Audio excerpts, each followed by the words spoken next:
الكلمات الأخيرة لأوسوريو مع لاعبي الزمالك قبل السفر للسعودية للمشاركة في البطولة العربية.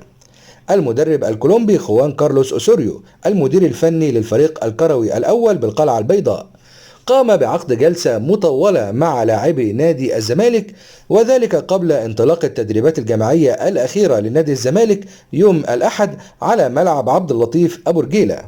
شهدت تلك الجلسة حديث مطول بين أوسوريو ولاعبي الفريق حول أهمية المشاركة في البطولة العربية، بالإضافة إلى أهمية تحقيق نتائج جيدة خلال هذه البطولة تليق باسم وكيان القلعة البيضاء.